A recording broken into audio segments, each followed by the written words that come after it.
The key felt heavy in my hand, a small, cold piece of metal that symbolized my entire place within the family.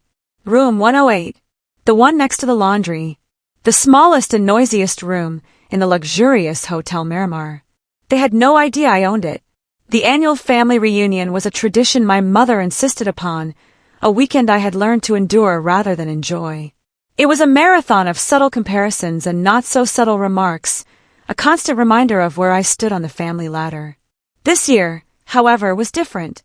The venue, this five-star paradise with its impeccable gardens and breathtaking ocean views, was now my property, a secret inheritance from my grandfather 6 months prior. Walking into the opulent lobby, my heart hammered against my ribs. The air smelled of expensive perfume and fresh flowers. And there, in the center of it all, was my sister, Lucia, the undisputed family favorite. She was surrounded by a constellation of smiles and hugs, the sun around which my family happily revolved. I was a distant, barely noticed comet. My mother spotted me. Her smile, so bright for Lucia, dimmed and then vanished, replaced by a familiar frown of disappointment. "I thought you wouldn't come, Carmen," she said, her voice devoid of warmth. "I wouldn't miss our family reunion for anything in the world," I replied, my smile a practiced, brittle thing that never reached my eyes. My brother-in-law, Roberto, Lucia's husband, gave me his usual once-over. "Seems like the graphic design business isn't so lucrative after all," he commented, his lips twisting into a mocking smile. If only they knew. My small company was now a respected agency with a roster of international clients. But I had long stopped trying to correct their assumptions. Their narrative of me as the struggling, eccentric artist was set in stone. What they didn't know was that the stone was about to crack. The deepest secret, the one that hummed beneath my skin, was this hotel. Grandfather Ernesto had always seen a spark in me that the rest of my family worked tirelessly to extinguish. He had left me his crown jewel, trusting me with his legacy. "We're distributing the rooms," my mother announced as manager Miguel, a man who knew my true identity, began handing out keys. His eyes met mine for a fleeting second, a silent question in them. My sister and Roberto received the key to the presidential suite. My parents, an executive one. My cousins were given deluxe rooms. Then came my turn. "Carmen," my mother said, her tone dismissive, "you'll be in room 108, on the first floor, next to the laundry." A ripple of uncomfortable glances and poorly suppressed smirks went through the group. Miguel shifted his weight, visibly uneasy. "Ma'am, perhaps we could find another option for the young lady," he ventured. My mother cut him off with a wave of her hand. "It's not necessary. Carmen is simple. She doesn't need luxuries." My eyes locked with Miguel's. We had agreed to keep my ownership secret for this weekend. I needed to understand, not to confront. "It's fine, Miguel," I said, my voice calm. "Room 108 will be perfect." I took the key, its teeth biting into my palm, and turned towards the elevator. I felt their collective gaze on my back, a physical weight. "As always, Carmen settles for the leftovers," I heard my cousin Daniela whisper. The room was exactly as I'd anticipated, cramped, with a single bed and a window that offered a scenic view of the service entrance and the constant, rhythmic thrum of the industrial laundry machines. I sat on the edge of the thin mattress and took a deep, steadying breath. This wasn't about humiliation or revenge. This was an investigation. I was here to uncover the root of a decades-old family wound, to finally understand why, after 30 years, I was still considered the least valuable. That evening, at the welcome dinner in the hotel's finest restaurant, my family occupied the prime table. My chair, as if by design, was tucked partly behind a grand marble column. While they deliberated over the most expensive dishes, I ordered a simple salad.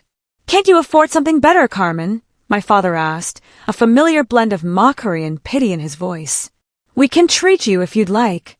"The salad is fine, thank you," I replied, clinging to my dignity. The conversation orbited, as always, around Lucia, her recent promotion at the bank, her new house in an exclusive neighborhood. Our Lucia always knew what she wanted, my mother declared, beaming with pride. Not like Carmen, who wasted her life with this drawing business. Then, Chef Antonio, whom I had personally hired, approached our table. Upon seeing me, he gave a slight, respectful bow that did not go unnoticed. "Was the salad to your liking, Miss Carmen?" he inquired. "It was delicious, Antonio." "Thank you," I said. My family stared, perplexed. "You know the chef?" Lucia asked, her eyebrows arched in surprise. "We've crossed paths before," I replied vaguely. The night wore on, the wine flowed, and the barbs aimed at me grew sharper. The secret I carried felt like a lead weight in my chest. Miguel provided a brief respite, summoning me for an urgent matter. In the privacy of the manager's office, my office, Miguel's concern was palpable. "Miss Carmen, I can't continue to stand by and watch how they treat you. You are the owner of this establishment." "I know, Miguel," I sighed, looking out the window at the dark, rolling sea. "But there's a wound here that needs air. I think I'm close to understanding why my family has always needed to believe I'm less than them." When I returned to the table, my Aunt Elena, ever observant, pounced. "What did that employee want with you, Carmen? Do you know him?" "Just a confusion with the reservation," I said casually. "Typical of Carmen," Lucia murmured just loud enough for me to hear. "Always causing problems." The next morning, while my family enjoyed their yacht tour, I slipped into my grandfather's old office. Miguel was waiting with a box of documents. "I found what you asked for, Miss Carmen. Your grandfather's personal correspondence." I delved into the past, sifting through letters and diaries. Then I found it. A yellowed envelope containing a letter from my mother to my grandfather, dated 15 years ago. "Dad, you have to understand that Carmen isn't like us. She never was. If you continue treating her as your favorite, you'll only hurt her. She doesn't have what it takes to succeed in this family. Lucia is the one who should inherit the hotel someday." My hands trembled. I kept reading, uncovering a systematic campaign by my own mother to marginalize me, to paint me as unworthy in my grandfather's eyes. There were letters detailing my supposed failures, my weaknesses. And then, a handwritten, unsent response from my grandfather. "Isabel, it saddens me to see how you treat your own daughter. Carmen has a spirit and intelligence that you can't even see. Someday all of you will realize the mistake you've made." The discovery was a physical blow. It wasn't just casual cruelty, it was a calculated effort. A knock at the door startled me. It was Daniela. "Carmen, what are you doing in here?" "This area is restricted." Miguel intervened smoothly. The young lady was inquiring about hotel activities. Daniela wasn't convinced. Her eyes scanned the room, the scattered documents. "Isn't it strange they let you in here? They wouldn't even let us take a look." "Maybe I'm not as insignificant as everyone thinks," I replied, holding her gaze. A flicker of doubt crossed her face. "You were always grandfather's favorite," she said slowly. "We all knew it, though no one would admit it." After she left, I knew the clock was ticking. The facade was beginning to crumble. The storm broke that night at the gala dinner. The hall was resplendent, but the atmosphere at our table was thick with unspoken tensions. I arrived late, wearing a simple, elegant black dress of my own design.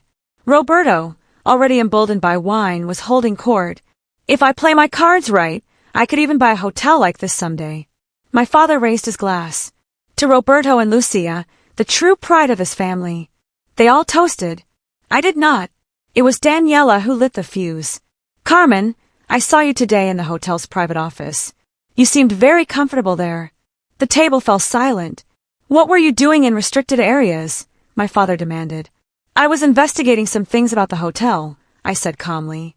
"Why would you do that?" my mother asked, an edge in her voice. "It's not like you're going to buy one." Roberto snorted. "Carmen owning a hotel? That's hilarious. She can't even afford a decent room." At that moment, Miguel arrived with a bottle of vintage champagne. "Miss Carmen, the champagne you requested for your family." "From you." Lucia choked. "How could you afford a bottle that costs more than your rent?" "There are many things about me you don't know," I said, my voice steady. My father leaned forward, his eyes narrowed. "If you have something to say, Carmen, say it." I looked at their faces, a gallery of skepticism and contempt. The temptation for revenge was a sweet, potent poison.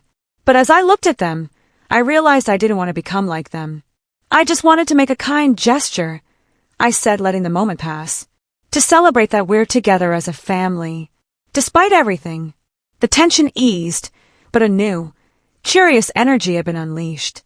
Later, when the conversation turned back to grandfather's mysterious sale of the hotel, I let a few truths slip. Grandfather told me that a family business is like a mirror, I said. It reflects the values of those who run it, and that you always have to be careful with deceptive appearances. Enough riddles! Roberto slammed his fist on the table. If you have something to say it clearly. It was then that the general manager, Javier, approached. Excuse me, I just wanted to ensure everything was to your liking, Miss Carmen. The preferential treatment was too obvious to ignore. Why do they treat you like you're someone important? My father demanded. Because they know my work, I replied. They respect what I do. Drawing logos. Roberto scoffed. I design corporate identity for international companies. I corrected, my voice sharpening. My agency has clients on 3 continents and 30 employees. Last year, our revenue exceeded $3 million. The shock in the room was palpable. You're lying, Lucia accused. If you were so successful, you'd have told us. Unlike some, I don't need constant validation, I shot back. And there's a difference between humility and allowing yourself to be treated like trash. If you're so successful, my mother asked, genuinely bewildered, why did you accept that horrible room? Because I wanted to see how far you would go, I replied, the raw honesty silencing them. I wanted to understand if there was any limit to your contempt. The dinner ended in a shroud of uncomfortable silence. The seeds of doubt had been sown. The next morning, I wore an ivory-tailored suit. The dynamic had shifted. The mockery was gone, replaced by wary curiosity. At 10 a.m., I led them to the conference room. Waiting for us, alongside Miguel and the management team, was Arturo Mendez, my grandfather's lawyer. What is this, Carmen? My father asked, alarmed. Please sit, I instructed. Once they were settled, I began. Thank you for coming. This hotel was Grandfather Ernesto's crown jewel. But what you don't know is what truly happened to it after he died. Grandfather sold the hotel, my mother said. We never knew to whom. That's not entirely accurate, Lawyer Mendez intervened. Don Ernesto didn't sell it. He transferred it to a trust with a single beneficiary. All eyes turned to me. I nodded slowly. Grandfather left the hotel to me. I've been the owner for the last 6 months. The silence was absolute, broken only by Lucia's whisper. It can't be. Why would he leave it to you? Roberto exploded. His most valuable possession? That's an excellent question, I said, my gaze shifting to my parents. And I think Mom might have some idea. I had Miguel distribute the folders. I found your letters, Mom. The ones you wrote to Grandfather, trying to convince him I was unworthy of his love or his legacy. I turned to my father and Roberto, and I found evidence that you tried to manipulate him into selling you the hotel at a fraudulent price. My father paled as he scanned the documents. Don Ernesto showed me these, Mendez confirmed. That is why he modified his will, leaving everything to Carmen, the only person he trusted to preserve his legacy. The revelations tumbled out. My mother's confession of jealousy, her feeling of being overshadowed by a daughter who reminded my grandfather of himself. My father's admission of his obsession with status and wealth. The foundation of our family dynamics was exposed, rotten and crumbling. Roberto stormed out in a rage. But the others stayed, humbled and shattered. It was then that I made my choice. Not revenge, but reconciliation. I'm not seeking servility, I told them. Grandfather wanted genuine healing. The hotel remains mine, but I want to create a family council. We can't erase the past, but we can build a new future. My mother, tears streaming down her face, took my hands. I don't deserve a second chance.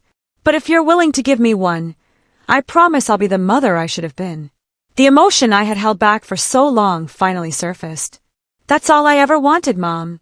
Lawyer Mendez then revealed one final clause. At my discretion, I could assign minority shares to family members who demonstrated a commitment to my grandfather's values. The road ahead would be long, but for the first time, we were on it together. 1 year later, Hotel Miramar thrives. We've started a community scholarship program and committed to sustainable practices. My relationship with my family is a work in progress, but it is real. My mother and I have weekly lunches. Lucia is studying social work, seeking to build a meaningful life on her own terms. My father helps coordinate programs for young entrepreneurs, finding purpose in mentorship. Even Roberto eventually returned, his ambition now channeled into the hotel's expansion department. Room 108 is now a small museum dedicated to my grandfather's legacy, with his final letter to the family displayed at its heart. Every day, as I walk through the halls of his hotel that is both my inheritance and my responsibility, I feel my grandfather's presence. He was right. True power isn't in humiliation, it's in the offer of redemption. We are building a new family, not on a foundation of pretense, but on the hard-won ground of truth and acceptance. That is the ultimate secret of Hotel Miramar, and the most valuable legacy my grandfather could have ever left me.